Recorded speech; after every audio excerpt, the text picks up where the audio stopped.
Hey there, Brian standing by here. Today I want to talk about a term that you've probably heard used quite a lot as your time as a stagehand, and what that is standing by or to stand by. And we use it a lot as stagehands, but it could mean quite a few different things. I've broken it down into three different things which I believe cover the majority of the time when you hear this term being used. So I'd like to break it down one by one for you and discuss what standing by is and what it means in different contexts. So, what is to stand by, to be standing by, or to stand by? I believe it's actively waiting to perform a duty. It's not sitting on your phone until someone tells you to do something. It's not waiting, going out back and having a cigarette. No, you're actively watching what's happening, you're standing by, and then when you're ready to go, you go right away. So let's talk about that because, standing by can mean a lot of different things. I looked it up online. It's got like a million different definitions depending on the case scenario. And it means even more things in the world of entertainment. So let's talk about it. These three different meanings. What I've kind of broken it down to is standing by to get put on, standing by to work when ready, and standing by to go off of a cue. So let's start with the first one. Standing by to get put on. To get put on what? A call. Well, what's a call? A call is a show. So basically, you're actively waiting to get put on a show in case someone doesn't show up. Because that happens. Life happens all the time. Sometimes people may forget that they got accepted work and they didn't show up. Or, maybe something came up right before when they were supposed to arrive and they didn't have time to call and replace someone. And that's why you're there, standing by, so that you can get put on. So I kind of broke down into a few different bullet points if you don't mind me just reading off and just kind of blabbering about this. So when you are waiting to get put on a call, when you're standing by to get put on a call, it doesn't mean that you're getting guaranteed work. You might hear it from, in the case of here in Miami, there's a local 500. They have a standby line. And so the night before, they'll say what's going on the next day or what's happening during the weekend. And you can go and choose a standby for those things. Or, you may be using something like Callstrew, which is an app that shows you what all the different shows are going on, who's being put on these different positions, how many people are on for the call, where everything's happening, where you can see it like an app form instead of someone telling you the details. So you can go and see ahead of time and say, hey, is it worth my time? Am I busy that day? Do I really need the work? Do I think that I can get put on even if I do go and stand by? And how early do I need to arrive, if I am going to stand by? But I will say, I think that standing by overall is a good thing. I believe that, especially if you are in a labor union, such as IATSE, that you should be standing by for things because it makes the union or it makes your labor organization look better by having people there. Because it's always better to have more people there than to have not enough people to fill the call. Because the employer is going to look at you guys and think, wow, these guys are chumps. People don't show up. They don't have people to replace them right away. We're down people and we don't have what we need to, stick to the schedule that we planned ahead of time. Because all these shows, they pre-plan their budgets and they say how everything is going to break down before they actually arrive to the venue. Not every show, but especially the big ones, that's what they're going to do. And if they're down people and they don't have enough people to, they set the number of hands that they need because they want to balance how much they're paying for the labor with how long it's going to take. So they're probably going to be more upset if they have less people and it's going to take longer to put up the show because they have a strict timeline on which they need to get it up and which they need to finish teching and everything and then do the show and then load out. And with a lot of these contracts, the later you go, the more money you have to pay for it. So it's always good to have the amount of people that they planned when you are doing a show. It's always very important to fill the call, as they say. And so that's why standing by is important because life does happen. And some people may not show up for whatever reason there might be. So always try to show up. Always try to stand by when you can, and if you're willing to. Standing by is completely optional. It's completely voluntary. But if you believe that, I could use the work, or I would like working with these people, it would be nice if I get put on, or I think I have a pretty good chance of get put on, then go and show up. And even if you don't believe that you have a good chance of getting put on because maybe you don't have a wide skill set, maybe you don't know a bunch of people, it's a good way to meet people. That's how I first started when I got here into Florida, is I just started standing by for stuff because no one knew who I was. I have no connections in this place. So I started standing by on different calls, and I met the stewards, I met the people there. And, even if I did get put on, I met face to face with those people, say, yeah, I'm new to the area. This is what I do. I'd love to work here. I understand that, you filled the call and that I'm not getting put on today, but I'll be here for the next one, so I can't wait to see you then. It's just a good way to interface with people. And they see you as a trustworthy person. If you show up and you are ready to work and they see that you are prepared and that you're willing and that you have a good attitude, then maybe the next time they'll be more likely to put you on. So, kind of jumping into it, I always recommend to show up early and ready for anything, meaning your stuff is not in your car. Because so many times I've seen when stagehands show up to stand by and they're like, yeah, I need a rigger for this. You have the rigger skill set. Can you rig? Yeah, let me go out to my car, walk 20 minutes, go grab my stuff, and then come back. And then I can start working. No, if you're standing by for the position and you have the skill sets and you believe you're going to be put on for something, you need to have your stuff with you. Bring all your stuff. You have to be ready for anything. If you can see the call beforehand and know what the positions are and know what you might be put into, you have to have your stuff with you. You have to be ready to go at a moment's notice. So I recommend showing up, at least 30 minutes to an hour early, depending on the call. If it's a high profile call, like maybe it's a large arena show, or it's maybe a Broadway show where they have a lot of hands, or sometimes even like these huge conferences that happen at the convention centers, they have really big calls. And sometimes if you believe that you can get put on for a higher up position, if you have the skill sets, try to arrive a little bit earlier so that you are just there ahead of the people. Most labor organizations have it as a first come, first serve basis. They don't go by seniority. Sometimes they do. I can't speak for every local. That's just my experience. But the way I personally believe that it should be done is if the person has a skill set and they arrive there at the beginning and, say the steward, likes the person or whatever, they trust the person, they've worked with them before, that person should get put on. It makes everyone look good. It feels fair. I believe that it is fair. In my personal opinion, obviously not everyone's going to agree with me on that, so I'm just going to continue on. But yeah, try to arrive an hour early if it's like a Broadway call and you think you can get put on as like, maybe a spot op or something. If you have the skill sets, if you believe that you can fill the call and that you're qualified for that, try to show up, because there's a lot of other people who would like to get put on for those shows that are like a week long. That's a lot of money, that's a lot of work, and so it's worth showing up a little bit earlier just to guarantee that you're one of the top spots. All right, continuing on, I always recommend to take a picture of your surroundings so that you have proof when you arrived, and not where you parked, but when you get to the venue. Because sometimes it does take a while to go from where you parked to the actual sign-in sheet. And so, if you get there and you take a photo of your car and say, hey, I arrived at the parking lot at an hour early, but it took me like 30 minutes to get here. Other people are going to say, well, I was here longer than you. I was here actually standing next to the standby sheet longer than you. So, that means more than just I parked at this time, because it can take you forever to find actually where the sheet is and such. When you arrive at the sign-in sheet or where you are standing by to do the loading, whether it's a dock, whether it's the stage door, whatever, take a photo of your surroundings. You can see the metadata on the photo. If it's like an iPhone or whatever, I don't know how the other phones work, but you can scroll up on the photo and you can see when it was taken and say, yeah, this is my proof that I was here. Even if there's not someone there to vouch for you, if you are the first person there, it's nice to have that and say, yeah, I was here first. Not to argue with other people or saying like, hey, I was here before this guy. It's just saying, well, I have proof that I was here. And so, don't want to argue with you, but, it's good to have, just have proof that you were there.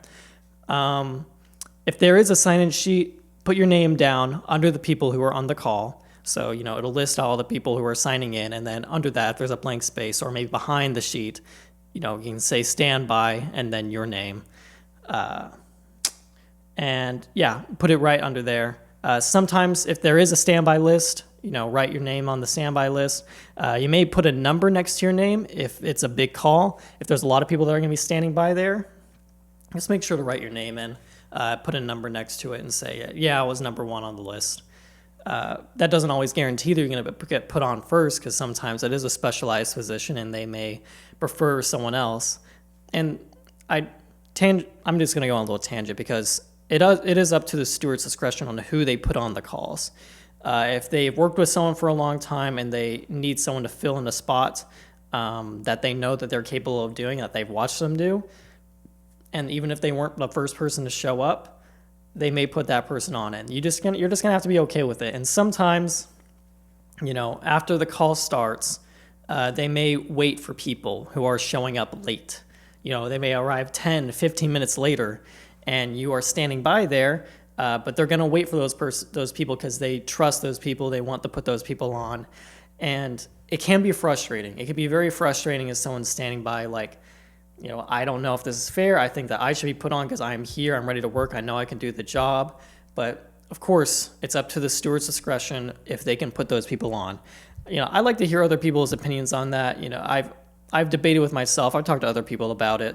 But you should always value the steward's opinion, because that is their job in order to make the show go well and abide by the contract. Don't be argumentative. That's the last thing you want to do, especially if you're standing by, because you're not put on the call. You're trying to get put on the call. So especially don't be arguing with the steward. It's just going to make for a bad day. Even if they do decide to put you on, they're going to be like, well, that guy was kind of being an asshole about it, so I don't know if I really like this guy. Never be argumentative. Always try to, show yourself with grace and believe that, yeah, we're gonna have a good day, and I'm here to do the work. And if you don't put me on, that's fine, and that I'll be here for the next time. But you don't always get them. All right, back to this. Where was I? Yeah, if there's a standby list, put your name on the standby list. Put your number if it's a big call. Always stay near the sign-in sheet, and if you don't know the stew, introduce yourself, and make sure that your payroll is completed before the call starts. So many times I see people write their name on the standby sheet or just like underneath the sign-in sheet, and then just go outside and just go away. Even when the call starts, they're not near with the sign-in sheet, not near where the steward is, to be there and be ready to work.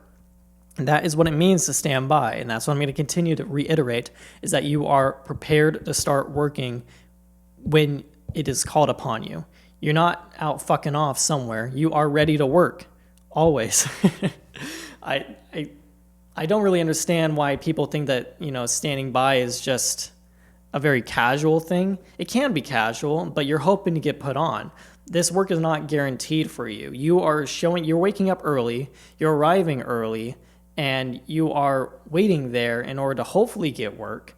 So why go through all that effort just to go and hang out with your friends out back, who are also maybe also standing by, or go hang out in the steward's office and like watch TV or whatever. If you are standing by, be ready to work at a moment's notice, saying, all right, you're on. Then you go into the menu or you go to the trucks and you start pushing. You always have to be ready.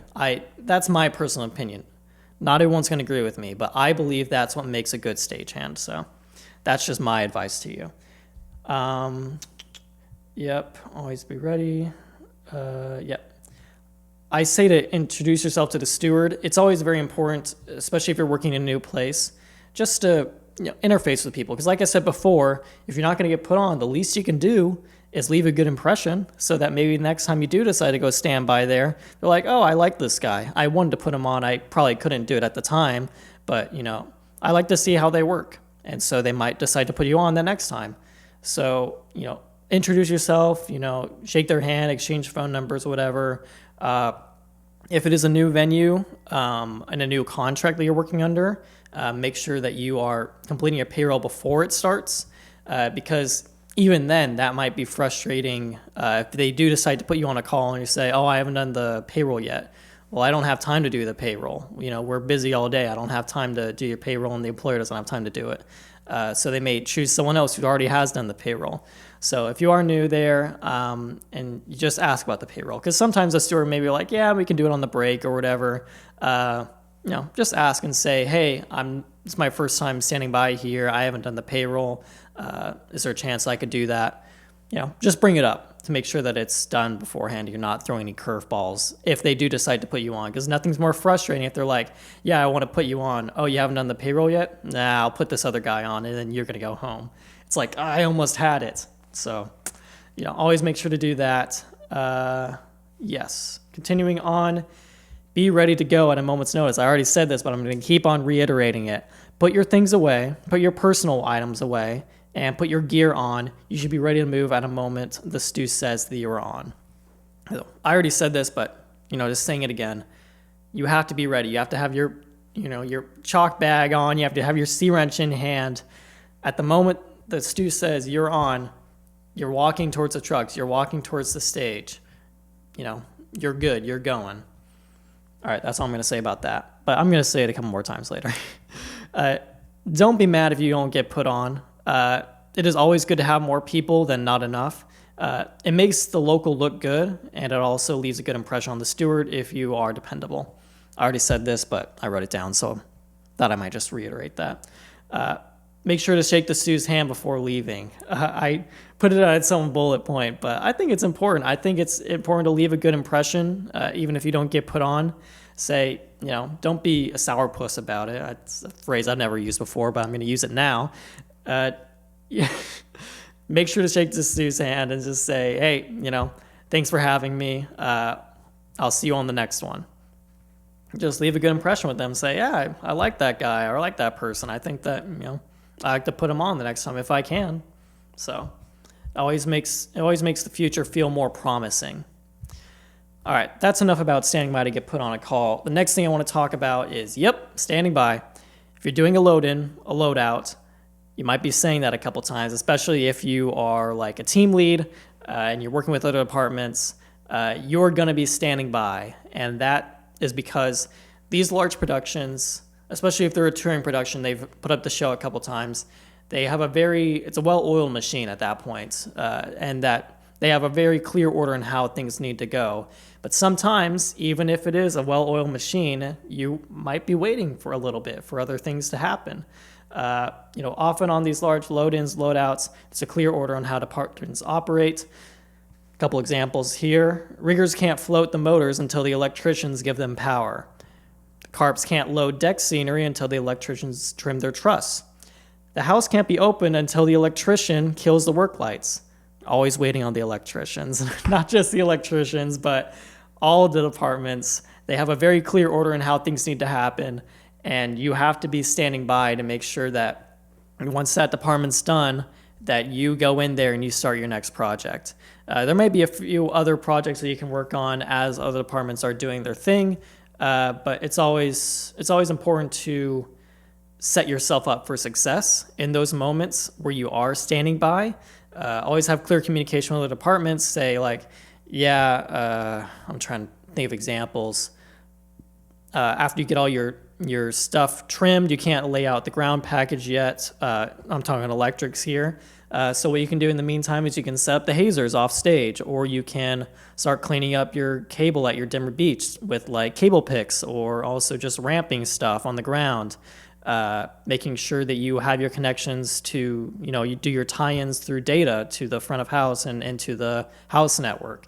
I'm talking electrician stuff because I'm an electrician. I can't speak for those other departments because I don't know what they're waiting for, but definitely not me, never me.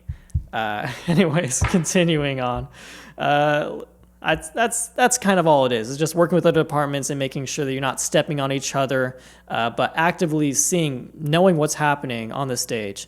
That's why I think it's very important to be a well-rounded stagehand and understand different departments. Because if you're doing a large load-in, it can be frustrating being like, why am I waiting for? I need to do this. I want to do this. What are the other departments doing?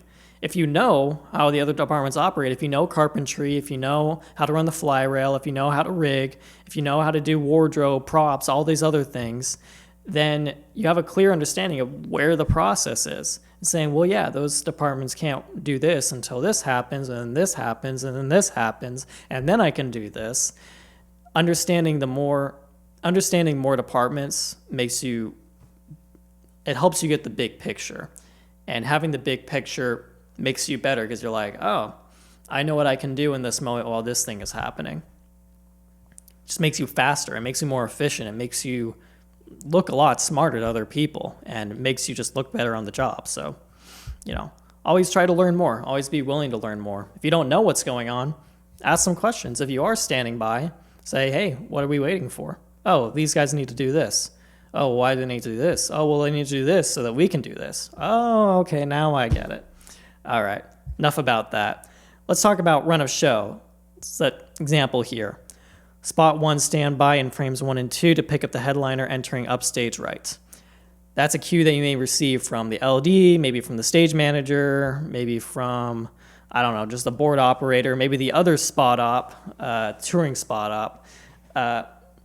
These are cues that you're going to be getting from these people asking you to stand by. It means the exact same thing, a little bit different because it's run a show.